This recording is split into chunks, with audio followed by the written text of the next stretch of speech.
근래 여러분 우리 한국 사회에 가장 핫한 키워드 두 개가 있는 것 같아요. 뭔 것 같으세요? 여러분 맞춰보세요. 물론 뭐 주관적이겠지만 핫한 키워드 우리 사회. 뭐 류준열, 뭐 한소희 열애 뭐 재밌네, 재밌네 사건. 여러분 뭐 우리가 애들도 아니고 그거 그냥 흘려 보내야지 뭐 그런 거 집중합니까, 그렇죠? 키워드 중에 하나는 아마 파묘라는 영화 같아요. 오컬트 장르임에도 불구하고 1,000만을 달성했다 그러더라고요, 어제 보니까. 사실 안 봤었는데 별로 보고 싶지 않았는데 워낙 많이 보니까 뭔지 하고 한번 봤어요. 파묘 하길래. 근데 이제 보고 나서 든 생각은 재밌네는 있었지만 의문이 들었었거든요. 무슨 의문이냐면 사실 제가 그 감독의 전작들을 다 봤거든요. 검은 사제들. 강동원이 겁나 멋있어요. 예. 그리고 사바하. 근데 저는 개인적으로 사바하가 진짜 잘 만든 오컬트 영화라고 생각을 하거든요. 재밌어요. 보지 마세요. 무서워요. 근데 그거 그렇게 흥행하지 않았거든요. 근데 이 영화가 재밌긴 하지만 그 정도까지 짜임새가 좋은 영화가 아닌데 왜 이렇게 많이 봤을까를 생각을 해보니까 한마디로 요약하면 이것 때문인 것 같아요. 권선징악. 근데 그 악이 뭐예요? 한국 사람이라면 한 번쯤 떠올릴 만한 가장 강력한 악인 일제망령에 대한 그 척결이기 때문에 그 코드가 녹아져 있는 거죠. 여러분 우리는 내가 선하건 악하건 상관없이 권선징악이라는 코드를 굉장히 좋아합니다. 그래서 아마 유행한 것이 아닐까. 그렇잖아요. 사실 여러분 4월이면 아마 개봉하는 걸로 알고 있는데 범죄도시. 여러분 그게 1,000만 명이 볼 영화입니까? 만듦새가 너무 좋고 예술성이 뛰어납니까? 아니요. 그런 거 없죠. 단 하나예요. 동석이 형은 참지 않거든. 앞에 나쁜 놈 있으면 바로 날려버려요. 귓방망이 날려버린다고요. 거기에 있어서 평소에 저런 놈들 진짜 때려버리고 싶다라는 생각이 있었던 사람들의 마음을 후련하게 해주니까 그거 보면서 카타르시스를 느끼는 거죠. 이것 때문인 것 같아요. 그 영화 속 뭔가 히어로 같은 대리자를 통해서 악을 때려 부수는 것을 보고 싶은 것이죠. 또 하나의 관심사는 뭡니까? 당연히 총선이겠죠. 한 달도 남지 않았거든요.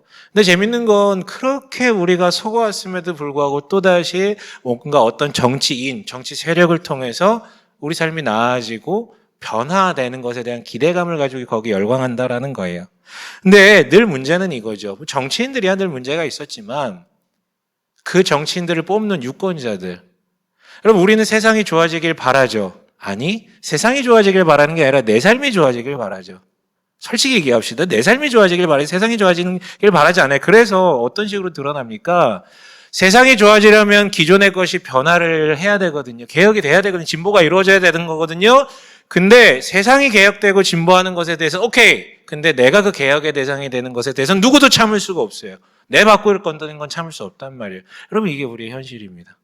그래서요 여러분 이게 정치인들의 딜레마죠. 민주주의의 딜레마죠. 그래서 여러분들에게 꼭 부탁드리고 싶은 것은 부디 정치에 관심을 가지십시오. 정치는 우리 삶의 A부터 Z까지 다 들어가거든요. 관심 좀 가지세요. 다만 과몰입하지 마세요. 그것 때문에 자신의 어떤 감정과 마음이 막 왔다 갔다 할 정도가 되진 마십시오. 어떤 한 인간도 우리의 삶을 전격적으로 바꿔줄 수는 없습니다. 세상이 나를 대신해서 세상을 바꿔주지는 않아요, 사람들이요. 아무튼 중요한 건 이 공교롭게도 두 가지 화두가 다 뭐냐면 대중 안에 있는 욕구를 그 히어로, 특정 인물들을 통해서 해소되길 원한다라는 그런 어떤 공통점이 좀 있는 것 같아요. 여러분 오늘은 종려주일입니다. 종려주일이 뭔지 아십니까? 예수님께서 십자가를 지시기 위해서 예루살렘 성에 들어가실 때에 사람들이 불러져 나와서 우리 오늘 읽은 본문처럼 호산나를 외치면서 거기 레드카펫, 즉 종려나무 잎사귀 같은 거 넓은 걸 막 깔았단 말이에요. 이걸 기념하는 날이거든요. 그렇다면 여러분 예수님께서는 왜 예루살렘에 올라가신 걸까요? 이유는 우선 간단해요. 유월절을 앞둔 주간이었기 때문에, 직전 주간이었기 때문에 유월절은 유대인들의 명절 중에서 가장 귀한 명절이었고 이때 모든 유대인들은 아니었어요. 하지만 율법을 지키고자 하는 의지가 있는 경건한 유대인들은 다 예루살렘으로 모였어요. 율법에 기록되어 있기 때문에. 즉 예수님께서도 다른 게 아니라 율법을 지키시기 위해 제자들과 함께 올라오신 거죠. 하지만 그런 표면적인 이유를 넘어서 본질적인 이유가 있었죠. 다른 명절 때도 올라가긴 했는데 이번 명절은 십자가를 짊어지시기 위해서 올라갔거든요. 그리고 오늘 본문은요. 자연스럽게 이면에서 왜 예수님께서 십자가를 질 수밖에 없었는지에 대해서 우리한테 얘기를 해줍니다. 그 얘기를 좀 주목해 봤으면 좋겠어요. 도대체 그 타당한 이유가 뭔데 왜 십자가를 짊어지셨어야 됐습니까? 한번 봅시다. 여러분, 제가 5월부터 마가복음 강해를 하려고 하는 맥락에서 오늘 이 본문을, 마가복음 본문을 선정을 했는데요.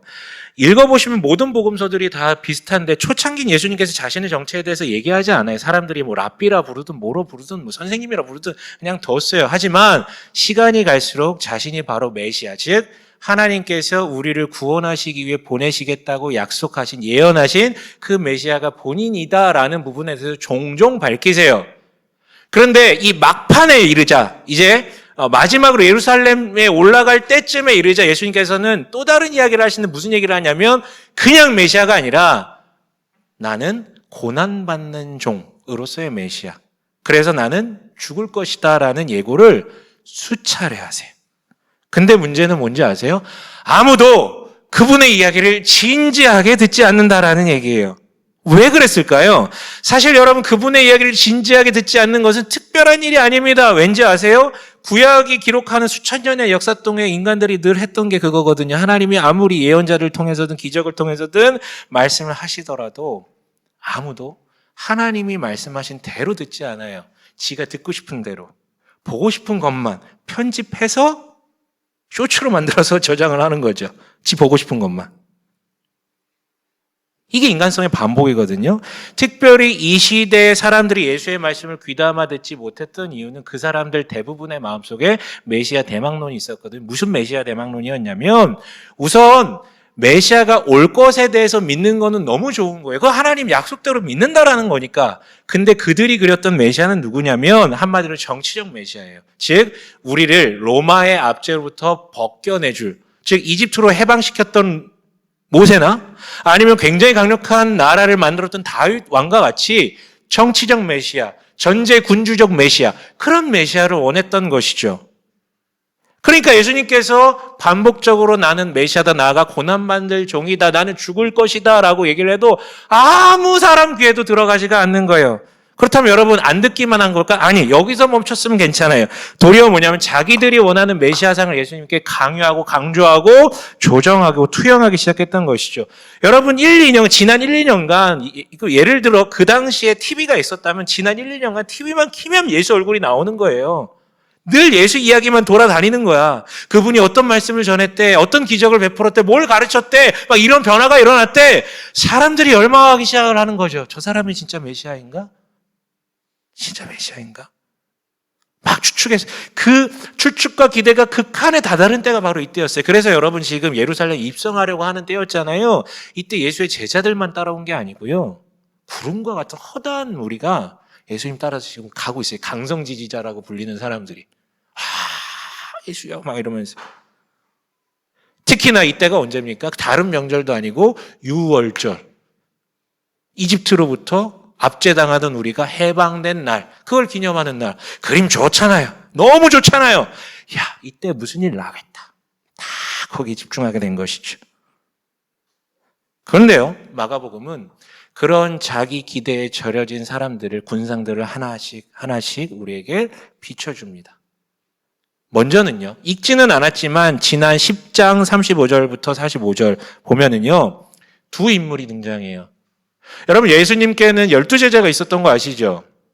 12제자 중에서도 예수님께서 죄송하지만 차별까지는 아니지만 그 중에 세 사람을 더 더 측근처럼 더 가까이 두고 더 긴밀한 나눔을 했었거든요.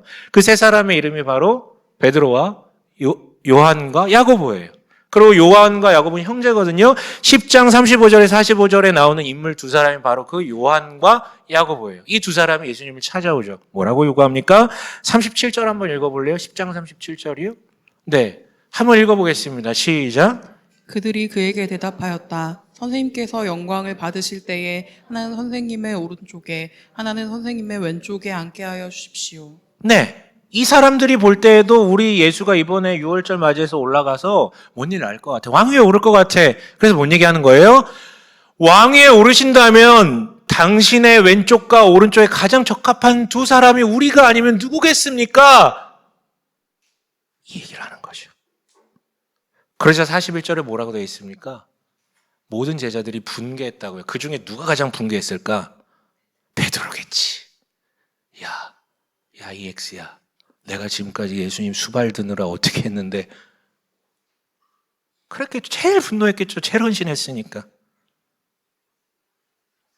어쨌든 여러분, 이 장면은 무려 3년간을 함께 예수님과 동거동락했으면서 심지어 당신은 그리스도시요 살아계신 하나님의 아들이시나이다 라고 면전에서 진실로 고백했던 제자들마저, 그 제자들 중에서도 가장 가까이 있었던 예수님의 뜻을 가장 많이 듣고 잘 알았던 이 최측근들마저 예수 본인께서 말씀하신 예수보다는 지그들이 보고 싶은 대로 예수를 보면서 살아왔다라는 것에 대한 분명한 증거예요. 개인적 야망을 듬뿍 받고요. 물론 저는 이 본문을 보면서 굉장히 위로가 됐습니다. 너무 큰 위로가 됐어요. 예수님도 제자 훈련에 실패하셨구나. 3년이나 뺑이 치고 가르쳤는데 안 되는구나. 머리 검은 것들은 거두는 게 아니구나. 근데 그걸 나한테 적용하면 또 얘기가 달라지겠죠. 그렇죠?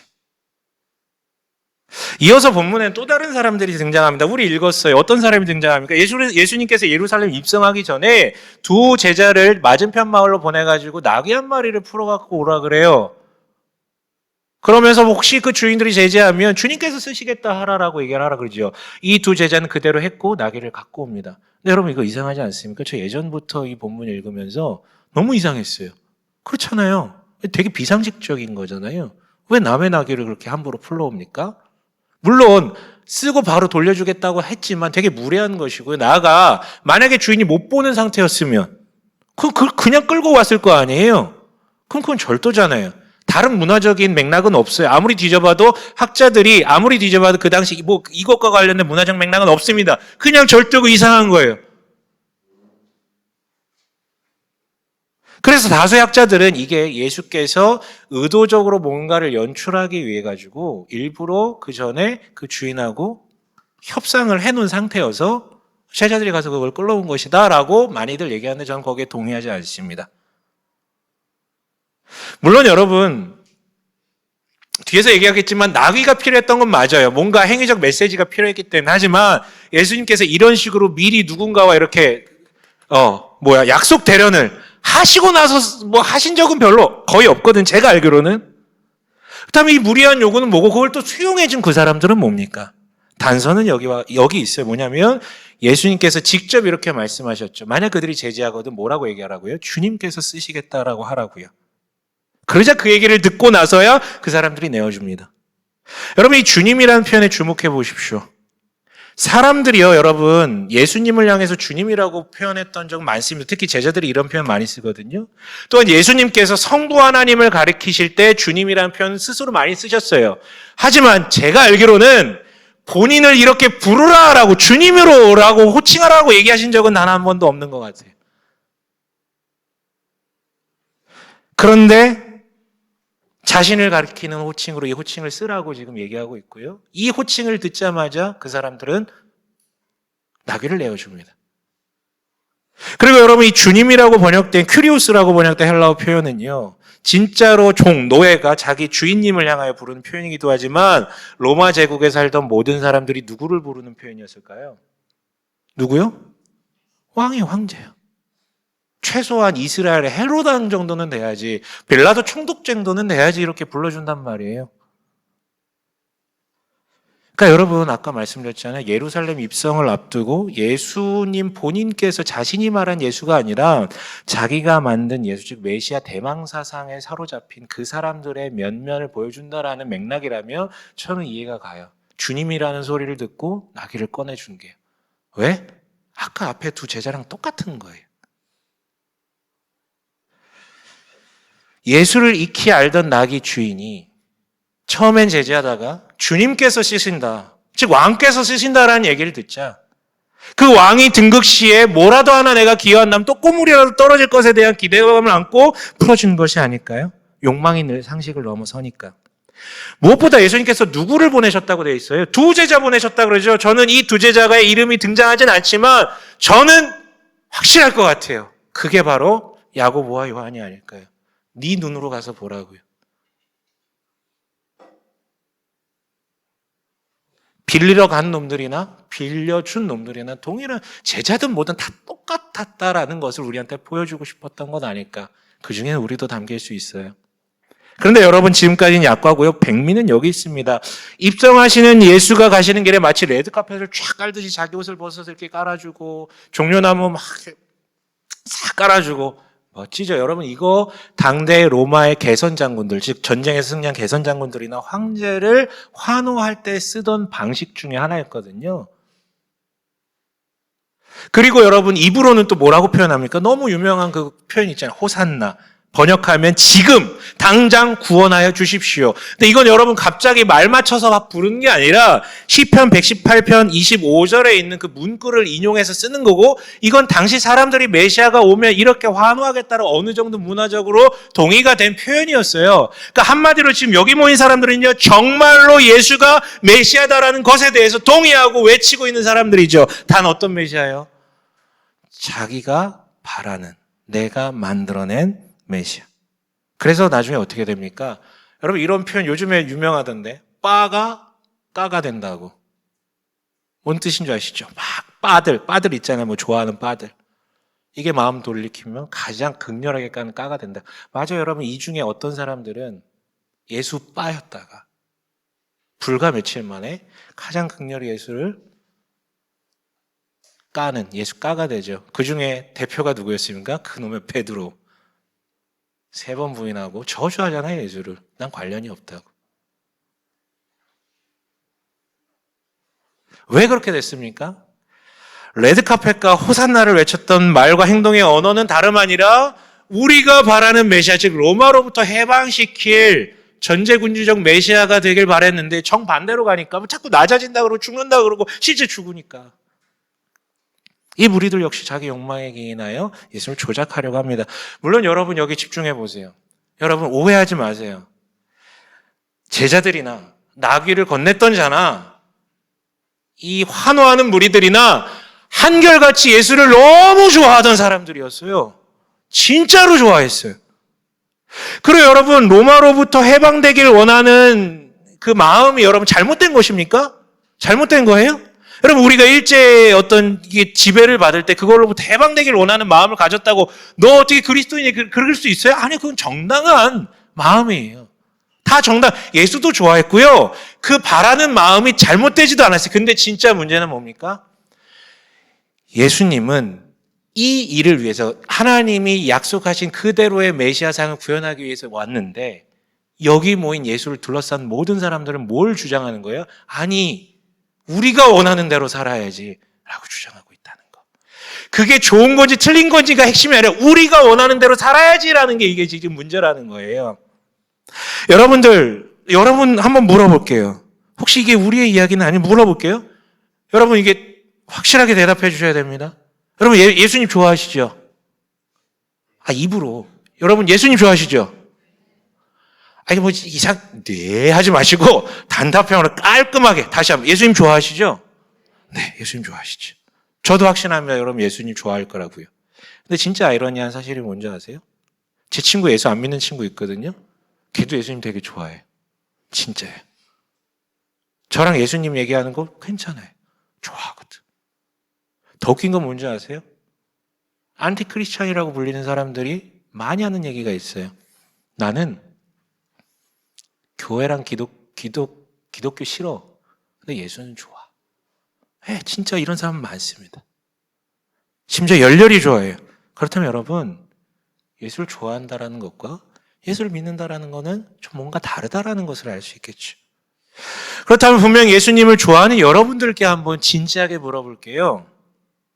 당신은 예수께서 자신에 대해서 설명하신 그대로, 즉 고난받는 종으로서의 메시아를 믿으십니까? 아니면 당신이 보고 싶은 대로의 예수, 즉 그를 따르면 뭔가 떡고물이 떨어질 것 같고, 그를 따르면 내가 내 인생이 한 방에 뒤집혀 엎어질 것 같고 왕의 왼쪽 오른쪽에 설 것 같은 그런 기대감을 갖고 그를 바라보십니까?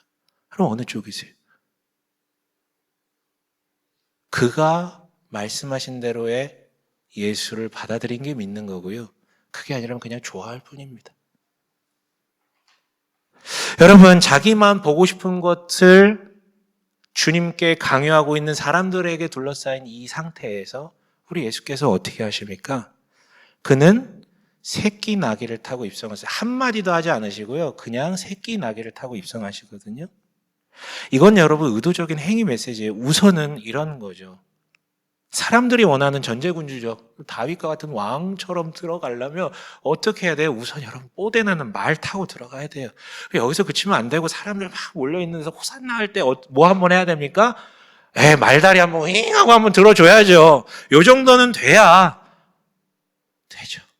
근데 전혀 뽀대나지 않는 짐 싣는 나귀를 일부러 선택하세요. 근데 여러분 이거는 중요하지 않고요. 진짜 중요한 건 이거예요. 그는 나귀를 탐으로 하나님께서 예언하신 그대로의 메시아상을 지금 구현하고 있다는 거죠. 뭐냐면 스가랴서에 구약 말미에 스가랴 선지자가 이렇게 예언했어요. 9장 9절 함께 읽어볼게요. 함께 읽습니다. 시작. 도성 시온아 크게 기뻐하여라. 도성 예루살렘아 한성을 올려라. 내 왕이 내게로 오신다. 그는 공의로우신 왕, 구원을 베푸시는 왕이시다. 그는 온순하셔서 나귀, 곧 나귀 새끼인 어린 나귀를 타고 오신다. 네, 예언대로 그냥 실천하시는 거예요. 강제로? 아니, 자기 의지로. 여러분, 사람들은 하나님께서 예언하신 그 모습대로의 메시아가 아니라 자기가 구현하고 자기가 원하는 자기 상이 투영될 그런 메시아상을 바랬어요. 하지만 예수께서는 그냥 아버지 하나님께서 말씀하신 그대로의 메시아상을 그대로 받아들이세요. 여러분, 정치인들이 선거 때만 되면 마탱이가 간다 그러잖아요. 왜요? 유세뽕 때문이거든요. 자기 지지자들이 맨날 함께 따라다니면서 환호해, 이름을 환호해줘. 레드카펫 맨날 깔아준단 말이에요. 근데 여러분, 이 당시 예수님은 누구십니까? 완전한 하나님이시죠. 완전한 인간이시잖아요. 인간으로서 그 자리에 여러분들이 선다면 어떤 일이 발생될까요? 유세뽕에 취하죠. 바로 말 타야죠. 내가 뭐 한마디만 하면 이 사람들 다 껌뻑 죽을 것 같거든요. 이 인간으로서 이 지경에 자기 존재 목적대로 나아간다는 건 거의 불가능해 보여요. 하지만 그렇게 하신단 말이에요. 이런 상황에서조차 자기가 누구인지, 자기가 무엇을 위해 이 자리에 왔는지에 대해서 놓치지 않으셨어요. 다르게 얘기할까요? 이 상황에서도 자신의 존재 목적을 타인들에게, 세상에게 넘겨주지 않았단 말이에요. 하나님이 규정하신 대로의 자기를 받아들이고 그냥 그 목적대로 그 자리에 있었어요. 사람들이 아무리 대통령, 왕 아무리 외쳐도 나는 그거 아니다. 난 그걸 위해서 오지 않았다. 거기 취하지 않아요. 지난주까지 나눴던 다니엘서대로 얘기를 한다며 너 하나님의 사랑하는 사람아. 주변에서 널 총리라고 부릴지라도, 주변에서 널 노예라고 부릴지라도 거기에 넘기지 않았단 말이에요. 예언하신 메시아대로. 여러분, 이게 아버지 하나님께서 규정하신 대로 받아들이고 그 뜻대로 나아가는, 이게 바로 좋아하는 게 아니라 믿는 거예요. 여러분, 이처럼 예수님께서는 자기 몸으로 믿는다는 게 무엇인지 보여주셨어요. 하지만 여러분, 안타깝게도 우리는 도무지 이걸 따라할 수가 없습니다. 다시 말하지만 우리는 보고 싶은 것만 보고, 듣고 싶은 것만 듣고, 자기를 위해서 하나님을 바라보고, 또 이웃을 바라보고, 자기 자신도 그렇게 바라보는 지경에 이르렀기 때문에. 그래서 성경은 우리를 죄인이라 그러고, 그 죄 때문에 이 세상의 악과 고통의 문제가 많다 그러죠. 여러분, 단편적으로 그런 거 있잖아요. 이 자리에도 계실 수도 있는데요. 부부들 5대5로 하겠다. 재정이든 일이든 5대5로 하겠다. 여러분, 5대5로 하겠다라는 건 말 자체는 수학적으로는 성립이 되지만 말도 안 되는 소리입니다. 인간이 인간을 만나서 관계를 하는데 5대5를 하겠다? 나중에 물어보잖아요? 다 자긴 6회 쟤는 4회 왜요? 다 자기 중심적으로 보니까, 그리고 제가 한 건 잘 모르니까, 제가 어떤 마음을 먹었는지 잘 몰라요, 나는. 내 눈에 보이는 걸로만 판단하니까. 부부도 그런데 다 자기가 다 잘했대. 이게 여러분 함께 살 수가 있겠습니까? 보고 싶은 것만 보는데, 듣고 싶은 것만 듣는데. 여러분, 바로 이게 예수께서 십자가를 지실 수밖에 없는 이유였어요. 아무리 보여줘도, 들려줘도, 믿는 게 뭔지 예수님께서 몸으로 보여주셔도 우리는 그걸 온전히 받아들이기가 어려워요. 그리고 이 죄의 문제를 해결하지 않고는, 그런데 이 죄의 문제를 해결하지 않고는 도무지 우리는 하나님 앞에 설 수도 없고 타인들도 하나님의 형상으로 바라볼 수 없기 때문에 거기 무슨 사랑이 있겠습니까? 그런데 예수를 둘러싼 모든 이들이 지금 그러하잖아요. 예외 없어요, 인간은. 스스로 할 수가 없어요. 그래서 예수님께서는 믿는다는 게 무엇인지 몸으로만 보여주신 게 아니라 우리를 믿게 할 수 있게끔, 자신의 힘으로 안 되니까 믿게 할 수 있게끔 그걸 위해서 십자가를 짊어지신 것이죠. 십자가 안 지면 방법이 없으니까요. 여러분, 오늘 종려주일이에요. 오늘을 시작으로 사실은 다른 전통들은 사순절도 얘기를 하지만 우선은 오늘 종려주일을 시작으로 한 주간을 고난주간으로 보내고 특별히 예수께서 십자가 달려 돌아가셨다라고 부르는 성금요일이라고 얘기하고 다음 주일은 이제 부활주일이 되겠죠. 그렇다면 여러분, 우리는 이 한 주간을 어떻게 의미 있게 보낼 수 있겠습니까? 고행을 하나요? 금식을 하나요? 금식도 좀 하셨으면 좋겠는데 중요한 건 수단과 방법이 아니죠. 여러분, 이 구절에 주목해 보셨으면 좋겠는데 저는 이 구절 읽으면서 되게 머물러 있었어요. 2절 함께 읽어볼게요. 2절이요. 함께 읽어보겠습니다. 시작. 그들에게 말씀하셨다. 너희는 맞은편 마을로 가거라. 거기 들어가서 보면 아직 아무도 탄 적이 없는 새끼 나귀 한 마리가 매어 있을 것이다. 그것을 풀어서 끌고 오너라. 어떤 표현에 마음이 갔냐면요. 아직 아무도 탄 적이 없는 새끼 나귀. 여러분, 이 표현에 빗대어 우리는 어떤 사람들이라고, 어떤 존재라고 규정할 수 있습니까? 우리는요, 아무도 탄 적이 없는 존재들이에요. 반대로 우리는 늘 누군가의 등에 타고 살려고 했던 존재들이죠. 부모든 애인이든 친구든. 누군가를 자신에겐 절대 태우지는 않지만 누군가에는 계속 타서 나를 위해 이용하길 원했던, 그러니 세상의 악과 고통의 문제가 질비하게 될 수밖에 없어요. 다시 말하면 그래서 예수님께서 십자가를 짊어질 수밖에 없다고요. 물론 어떤 이들은요, 한 번도 누군가를 태워본 적이 없지만 아마도 이 자리에 계신 분들일 가능성이 큰데 한 번쯤은 태워봤을 거예요. 바로 예수님이라는 분을 자기 등에 태워봤을 거예요. 한 번쯤은. 그리고 실제 이런 고백도 했고요. 제자들처럼 주는 그리스도시요 살아계신 하나님의 아들이신 아이다 라고 고백도 해봤을 거예요. 그러나 여전히 오늘 나를 기준으로 보면 주님이 내 등에 트길 원하길보다는 예수를 둘러싼 모든 이들이 그랬듯이, 심지어 제자들마저 그랬듯이 우리는 오늘 기준으로 보면 내가 예수를 타고 가길 원하는 그런 모습이 훨씬 더 많이 나올 거예요. 여러분, 이게 우리 모두의 실제입니다. 그래서 이 자리에는요, 한 번 누구도 아무도 탄 적이 없는 새끼 나귀이거나 누군가는, 그리고 이 자리에 있는 많은 분들은 한 번은 태운 적이 있었는데 다 까먹어버리고 아무도 탄 적 없는 것처럼 사는 새끼 나귀, 이렇게밖에 없을 가능성이 커요. 그러나 여러분 주목해 보십시오. 아무도 탄 적 없는 이란 수식어가 부정적으로 들리기도 하지만 저는 긍정적으로 들리기도 해요. 왜냐면요, 이게 말 그대로 아무도 탄 적 없다라는 사실을 표현하는 설명이기도 하지만 동시에 이 존재가 얼마나 초라했는지를 설명하는 수식어이기도 하거든요. 무슨 뜻이냐면요, 우선 외형에서부터 나귀는 말과 많이 달라요. 작아요. 근데 힘은 좋아, 지구력은 좋아서 짐 싣는 데 많이 썼거든요. 근데 이 나귀는 그냥 나귀가 아니라 어떤 나귀라고요? 새끼 나귀라고요. 새끼 나귀여서 너무 초라해서 짐조차 실을 수가 없어서 다른 나귀들 다 일터에 나가는데 그냥 여기 묶어놓은 나귀, 아무것도 못하니까, 쓸모가 없으니까.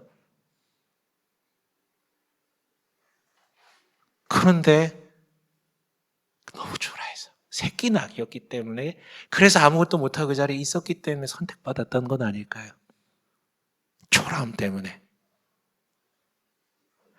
여러분, 이것만 봐도 정복 장군의 위험 있는 말을 탄 게 아니라 초라한 나귀, 그것도 가장 초라한 새끼 나귀를 타신 것처럼 그분은 진짜 그분의 말씀대로 건강한 자를 위해서 온 게 아니라 병자를 위해서 오셨어요. 의인을 위해서 오신 것이 아니라 죄인을 위해 오셨다고요. 그래서 여러분, 우리가 마주해야 될 핵심은 무언가를 하는 게 중요한 게 아니라 자신이 얼마나 초라한지를 인정하는 것입니다. 여러분, 이게 자기 비하를 하라는 게 아닌 거 아시잖아요. 간단해. 나는 하나님이 아니다라는 거, 나는 다 할 수 없다라는 걸 인정하는 것. 내가 너무 성장해서 다른 어른 나귀들처럼 모든 짐을 다 움직일 수 있는 존재가 아니면 난 그저 새끼 나귀입니다. 심지어 위험 있는 말이 아니라 난 그냥 나귀일 뿐입니다. 라는 걸 인정하는 거예요. 그 초라함이 인정될 때 비로소 그분 손에 이끌려 예수님을 등 뒤에 태울 수 있는 것이죠. 심지어 여러분, 이 친구는 말 못하는 짐승이었어요. 그래서 모든 사람들이 예수를 둘러싸고 환호성을 지를 때 말조차 못해요. 짐승이니까. 자기가 원하는 건 막 주장도 못해요. 짐승이니까. 말 못하니까. 그런데 그 초라함이 예수와 유일하게, 모두가 다 예수와 다른 생각을 하고 있는데 유일하게 그 자리에서 예수님과 발을 맞춰서 유일하게 가고 있는 존재가 이 새끼나귀였던 것이죠. 그리고 그 새끼나귀만이 초라했기 때문에 예수님을 그냥 예수님의 모습대로 둘 수 있었어요. 초라했기 때문에. 그런데 여러분, 진짜 역설적이죠. 그저 예수를 태웠을 뿐이에요. 그냥 무력해서 그냥 태웠을 뿐이에요. 끌고 가는 대로. 그런데 어떤 일이 발생합니까? 태우고 성문으로 들어갔는데 구름과 같은 인파들이 호산나를 외치는 그 현장, 그 중간에 예수님과 함께 그 영광을 받고 있는 거예요. 여러분, 이게 신앙의 여정 아닌가요? 초라함을 인정하는 건 너무 어렵거든요. 난 아직 힘이 있는데? 나 할 수 있는데? 근데 그렇게 해가지고 뭘 얻으셨는데요? 평안하세요? 걱정 하나도 없으세요? 허무하지 않으세요? 그러나 주님 앞에 초라함을 인정하는 건 너무 괴롭거든요. 그걸 받아들일 때 오히려 예상치 못했던 이 영광 가운데 우리가 마주하게 된다는 것. 그게 여러분 신앙의 여정입니다. 여러분, 하나님이신 그분께서 육신을 입고 이 땅에 오셨다라는 것 자체가 뭘 뜻하는지 아십니까? 그가 우리를 태울 나귀로 그냥 오셨다라는 거예요. 그가 먼저, 늘 얘기하죠. 우리에게 뭔가를 얘기하시기 전에 그분은 이미 다 먼저 다 하셨다고요. 거대하게. 그런 의미에서 여러분, 이 종려주의를 시작으로 고난주기를 의미 있게 보내기 위한 핵심은 아무도 탄 적 없는, 즉 아무도 탄 적 없는 것처럼 살아온 우리가 그 수식어를 내려놓고 나는 그저 새끼 나귀일 뿐입니다라는 것을 온전히 인정하고 받아들이는 거예요. 마음가짐이요, 태도요, 중심이요. 이게 핵심입니다. 이거 안 되면 아무것도 안 됩니다. 그리고 나서 이걸 하고 난 다음에 주님 탓일 새끼 나귀처럼 한번 되어보는 것이죠. 어렵지만. 그래서 기독교 전통은요, 다 이유가 있어요. 만들어낸 이유가. 사순절 왜 만들어냅니까? 1년 365일 중에 주님 부활하신 날을 기점으로 그 앞에 40일 동안 예수를 묵상하고 예수의 십자가를 묵상하면서 우리가 어떤 존재인지 그분 앞에 한번 내어놓아 봅시다. 이걸 한 거예요. 그래서 금욕도 하고 사순절 기간 동안. 고난주간에 금식하고 뭐 이런 것 다 그런 전통이에요. 그리고 이 기간 동안 복음서 일부러 읽으면서 예수님이 도대체 어떤 분인지 그 있는 그대로 예수님을 받아보기 위해서 노력해 봤던 것이에요. 이게 전통화됐던 것이고요. 뭔가라도 여러분 자기에게 맞는 것이 있다면 한번 이 주간에 한번 해보셨으면 좋겠어요. 새끼 나귀가 되기 위한 자기만의 한번 고민을 한번 진지하게 하시고 자기가 결단하고 한번 해보시라고요. 개인의 예배를 드려보세요. 그런데 혼자 하면 어려우니까 교회는 이번에 그걸 준비했습니다. 뭐냐면 성금요일에 여러분들이 나는 새끼나귀입니다라는 것을 온전히 고백할 수 있는 걸 돕기 위해서 평소와는 다른 식으로, 즉 예수님께서 단 한 번도 나귀나 뭐 이런 걸 타보신 적이 없는데 이때만 타셨거든요. 메시지를 전하기 위해서 동일하게 이런 방식으로 한번 연출해 보려고 해요. 새끼나귀임을 확인하고 고백하는 좀 독특한 방식으로 예배를 드려보려고 합니다. 그 자리에 오실 수 있었으면 좋겠어요.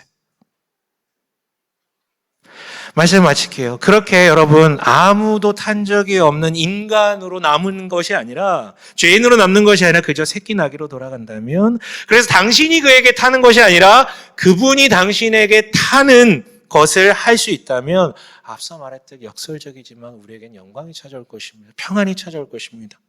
아무리 노력했어도 얻지 못했던 그것을 얻게 될 것입니다.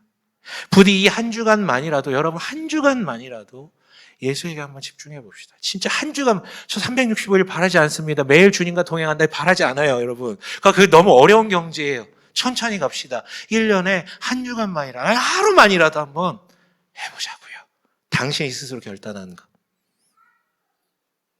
예수가 스스로 드러내신 대로 그 예수를 믿고 그래서 누리는 그가 진정으로 당신의 왕이여 주인됨으로 나아가는 역사가 있길 주님의 이름으로 간절히 축원합니다. 아멘.